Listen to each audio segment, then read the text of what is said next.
Hi everyone and welcome back to my channel. So in today's class we are going to study about dictionaries. Basically अगर हम एक real life dictionary को imagine करें सो वहाँ पर हम क्या करते हैं, हमारे पास एक डिक्शनरी के अंदर कुछ वर्ड्स गिवन होते हैं एंड उन वर्ड्स के कुछ मीनिंग्स हमको गिवन होते हैं. जो भी हमारे वर्ड्स का मीनिंग है हम सबसे पहले उसको सर्च करते हैं वर्ड को एंड देन मीनिंग हम देख लेते हैं. तो यहाँ पर हमारी डिक्शनरी में क्या है, एक की वैल्यू पेयर के बेसिस पे हम क्या कर रहे हैं, अपनी डिक्शनरी के अंदर जो भी वर्ड्स हैं उनको देख पा रहे हैं. सो यहाँ पर हमारी जो वर्ड्स है, जो भी वर्ड हमको सर्च करना है वो हमारी एज अ की एक्ट कर रही होती है एंड जो भी मीनिंग्स हैं वो हमारे पास एज अ वैल्यूज एक्ट कर रहे होते हैं. फॉर्मल डेफिनेशन देखें, so dictionary are use to store the data values in key value pairs. Basically dictionary की जब भी हम बात करते हैं तो हम हमेशा की वैल्यू पेयर्स की बात करते हैं. ठीक है, now let's see the syntax. सबसे पहले we have to write the dictionary name is equals to then this curly braces, then in this double quotes we have to write the key name. अब key का नाम कुछ भी हो सकता है, जैसे हम वेरिएबल्स बनाते हैं, but yes it should make some sense. If we are storing a student's name तो यहाँ पर हम लिख सकते हैं name. If we are storing a city name तो यहाँ पर हम सिटी को लिख सकते हैं एंड यहाँ पर हमारे पास वैल्यू का नाम आ जाएगा followed by a colon. Now let's C a example also. यहाँ पर हमारे पास इंफॉर्मेशन नाम की एक डिक्शनरी का नाम है. यहाँ पर हमने दो की बना रखे. How many keys we have made here, we have made 2 keys. एक की का नाम हमने रखा है name with the value Tony and second key name है सीजी पे, जिसके अंदर हमने एक फ्लोट वैल्यू को स्टोर करवाया दैट इज 9.5. जब भी हम फ्लोट या फिर कोई भी इंटीजर वैल्यू को स्टोर करवा रहे होते हैं हम डबल कोट्स को इंक्लूड यहाँ पर नहीं कर रहे होते हैं. ठीक है, और जब भी हम एक से ज़्यादा की को इंक्लूड करेंगे we have to always separated by a comma. Okay, now let's write the program. तो यहाँ पर हमने एक इंफॉर्मेशन नाम की एक डिक्शनरी क्रिएट कर लेते हैं. अब यहाँ पर सबसे पहले नेम के अंदर कोई नेम स्टोर करवा लेते हैं, let's say Tony. And secondly एक और बनाते हैं एंड एक और की बनाते हैं CGPA, जिसके अंदर हम स्टोर करवाते हैं 9.6. ठीक है, अब अगर इसको हमको प्रिंट करवाना है तो प्रिंट के लिए तो हम जैसे यूज़ करते आए हैं अभी तक, प्रिंट फंक्शन को यूज़ करेंगे एंड उसके अंदर हम अपनी डिक्शनरी को पास कर देंगे. सो क्या होता है, जब भी हम डिक्शनरी को पास करते हैं तो उसके अंदर जितनी भी की वैल्यू पेयर्स होते हैं वो सारे के सारे यहाँ पर डिस्प्ले होकर हमारे पास आ जाते हैं. ठीक है, जैसे कि हम लिस्ट को प्रिंट करवाते थे, स्ट्रिंग्स को प्रिंट करवाते थे, टपल्स को प्रिंट करवाते थे, सेम वैसे ही हम डिक्शनरीज को भी यहाँ पर प्रिंट करवाते हैं. नाउ एक बात ध्यान रखने की है कि जो भी स्ट्रिंग्स होती हैं, इंटीजर्स होते हैं, फ्लोट्स हैं या फिर कोई भी टपल्स है, हम उसको एज अ की नेम अपनी डिक्शनरी के अंदर इंट्रोड्यूस कर सकते हैं. अब इसका क्या मतलब है यहाँ पर, नाउ लेट्स से कि यहाँ पर हमने CGP स्टोर करवा दी. अब यहाँ पे हो सकता है कि मुझे कोई बूलियन वैल्यू स्टोर करवानी हो तो मैं यहाँ पर एक बूलियन वैल्यू स्टोर करवा देती हूँ. ठीक है, this is a Boolean value, मैंने यहाँ पर स्टोर करवा दिया. Okay, so we have to do this capital T. Okay, यहाँ पर हमने एक बूलियन वैल्यू स्टोर करवा दी कि हमको यहाँ पर एक टपल स्टोर करवाना है. लेट्स से कोई गेम्स के नेम का हमारे पास टपल है, जो भी गेम्स टोनी प्ले करते हैं. Now let's store some values, let's say football, cricket and let's say golf. Okay, so these values are enough. इसको एक बार रन करवा कर देखते हैं अपन. तो यहाँ पर ही हमारे पास कुछ इस तरीके से रन होकर आया. जो हमारे पास गेम्स टपल्स है उसकी जो भी वैल्यूज थी वो वैसे की वैसे हमारे पास शो हो रही है यहाँ पर. ठीक है, ना यहाँ पर हम क्या कर सकते हैं, हम इन स्ट्रिंग को भी यूज़ कर सकते हैं, इंटीजर्स को भी यूज़ कर सकते हैं, फ्लोट भी कर सकते हैं, टपल्स भी कर सकते हैं एज की नेम्स. लेकिन हम लिस्ट को यूज़ नहीं कर सकते. लिस्ट को यूज़ ना करने का हमारे पास एक स्ट्रॉन्ग रीज़न है. रीज़न क्या है कि हमारी जो लिस्ट होती है वो होती है म्यूटेबल. म्यूटेबल मीन्स कि हमारी जो लिस्ट की वैल्यूज़ है उसको हम कभी भी चेंज कर सकते हैं. तो one of the main reason क्योंकि हम लिस्ट को यूज़ नहीं करते दैट इज़ क्योंकि लिस्ट हमारी म्यूटेबल होती है, इसकी जो वैल्यूज़ है वो हम चेंज कर सकते हैं. Now let's see some features of dictionary. Dictionaries are unordered. अब अनऑर्डर्ड का मतलब क्या है, यहाँ पर अभी तक हमने स्ट्रिंग्स की बात करी है, लिस्ट की बात करी है, टपल्स की बात करी है. इन सारी की सारी चीज़ों में एक चीज़ कॉमन थी एंड दैट वाज इंडेक्सिंग. हम लिस्ट की इंडेक्सिंग की बात करते थे, हम टपल्स में इंडेक्सिंग की बात करते थे, हम स्ट्रिंग्स में इंडेक्सिंग की बात करते थे, लेकिन डिक्शनरीज के अंदर इंडेक्सिंग जैसा कोई कॉन्सेप्ट हमारे पास नहीं आता है। इसलिए हम बोलते हैं कि हमारी जो लिस्ट है वो कैसी होती है, अनऑर्डर्ड, कोई एक पर्टिकुलर ऑर्डर नहीं होता है। ऐसा नहीं है कि यहाँ पर अगर हमने नेम को फर्स्ट रखा है तो मुझे फर्स्ट ही रखना है नेम को, ऐसा कुछ भी नहीं है। मैं गेम्स वाले टपल को सबसे फर्स्ट पोजीशन पे लेकर आ सकती हूँ, मैं नेम को लास्ट पे लेकर आ सकती हूँ, इसके कोई भी फ़र्क नहीं पड़ता है, ठीक है। सेकंड हमारे पास आता है दैट डिक्शनरी इज़ म्यूटेबल।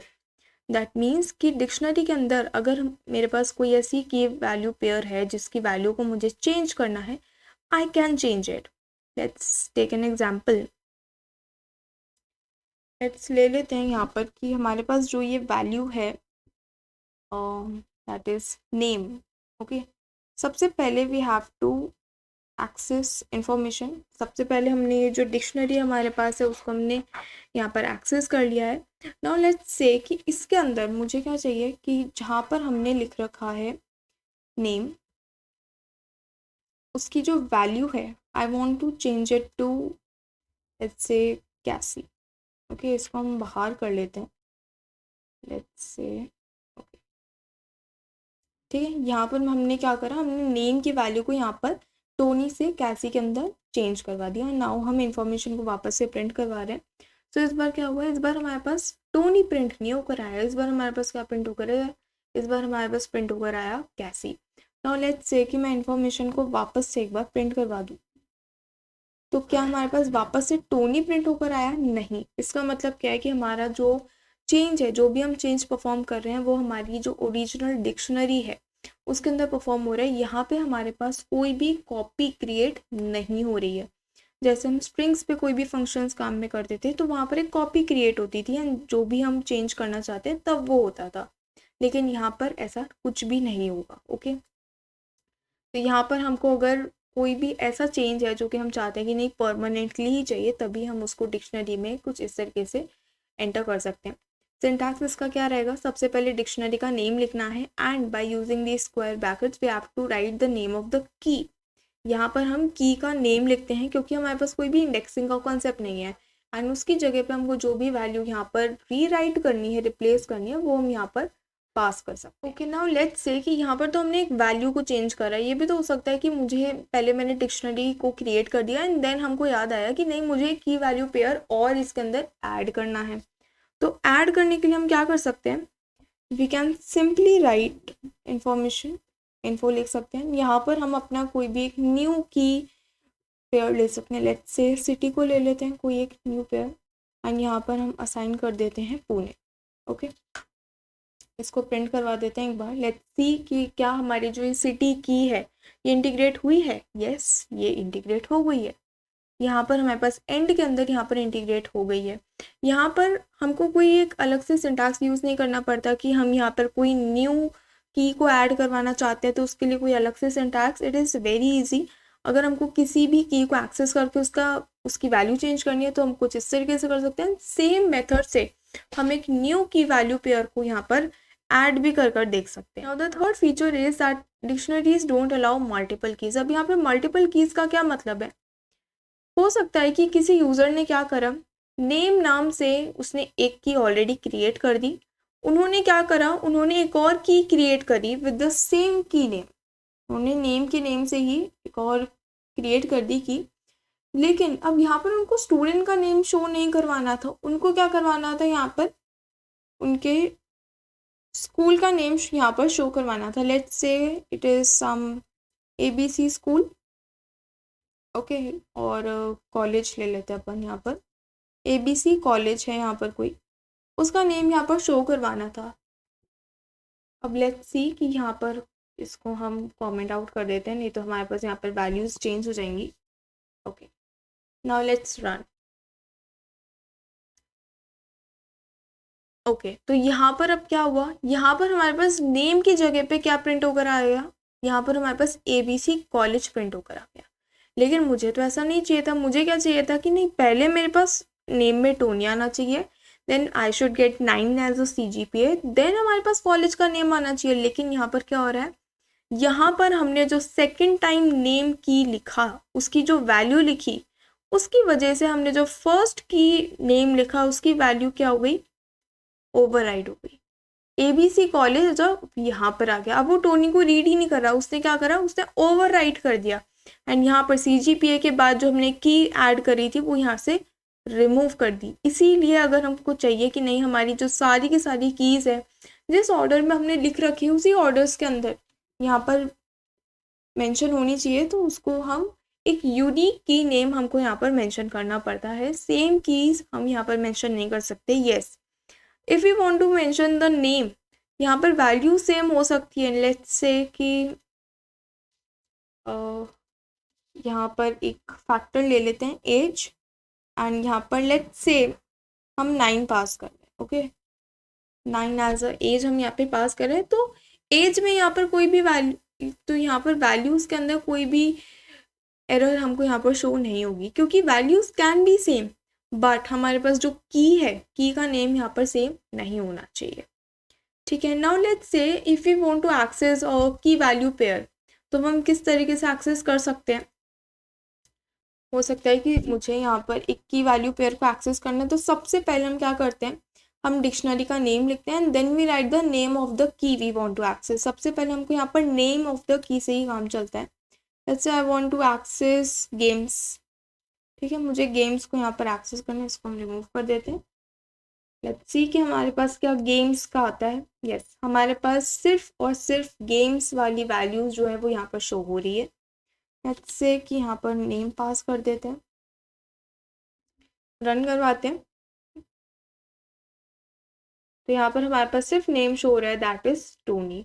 तो अगर हम किसी भी एक पर्टिकुलर की वैल्यू पेयर को एक्सेस करना चाहते हैं तो हमारे पास ये भी तरीका है। अगर हम किसी भी वैल्यू को चेंज करवाना चाहते हैं, ओवरराइड करना चाहते हैं, तो हमारे पास ये तरीका है। एंड अगर किसी भी की वैल्यू पेयर को हम ऐड करना चाहते हैं तो हमारे पास ये तरीका है। और भी हमारे पास डिक्शनरीज के मेथड्स होते हैं जिसको हम आगे आने वाली क्लासेस के अंदर डिस्कस करने वाले हैं।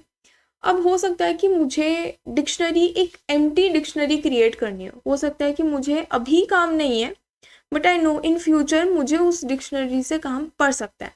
सो उस केस के अंदर हम क्या कर सकते हैं, अगर हमको एक एम्प्टी डिक्शनरी क्रिएट करनी है, so let's say name is null dictionary. Okay, तो हम कुछ इस तरीके से बस क्रिएट करके रख सकते हैं। We don't have to store any value.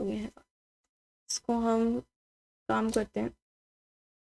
Yes, इसको हम ऐसे ही स्टोर करवा कर रख सकते हैं, हमको कुछ भी करने की ज़रूरत नहीं है। इनफैक्ट इसको हम एक बार प्रिंट भी करवा लेते हैं और इन सबको कर देते हैं कमेंट आउट। ओके, इसको प्रिंट करवाते हैं। अब यहाँ पर हमारे पास क्या प्रिंट होगा, कुछ भी प्रिंट नहीं होगा क्योंकि हमारी डिक्शनरी के अंदर कोई वैल्यू है ही नहीं, तो प्रिंट क्या होगा। ओके, तो लेट्स से कि हम यहाँ पर एक की वैल्यू पेयर को ऐड करवा कर देख लेते हैं। सबसे पहले अपनी डिक्शनरी का नेम यहाँ पर मेंशन करेंगे, उसके बाद हम वो की लिखेंगे। Let's say name is the key I want to add in here, and उसके बाद उसकी वैल्यूज़ भी हमको यहाँ पर लिखनी पड़ेगी। Let's say CS lectures. ठीक है, इसके बाद वापस से अपन को डिक्शनरी को प्रिंट करवाना होगा। ओके, तो अब यहाँ पर क्या हुआ, फर्स्ट टाइम पर तो हमारे पास कुछ भी प्रिंट नहीं हुआ क्योंकि फर्स्ट टाइम पे हमारी डिक्शनरी एम्प्टी थी, लेकिन सेकंड टाइम पे जब हमने प्रिंट किया तो हमारे पास नेम की के साथ हमारे पास एक वैल्यू भी यहाँ पर शो हो रही है। So yeah that's all for today. Subscribe the channel if you are new to the channel and don't forget to hit the bell icon. All these notes and the code will be delivered to you on the Telegram channel, and you can join the Telegram from the description box. And if you are having any doubt regarding this lecture or any question or any doubt regarding the previous lectures we have covered so far, you can just comment me down and I'll take up your doubt. So I'll meet you in the next video, and thank you so much.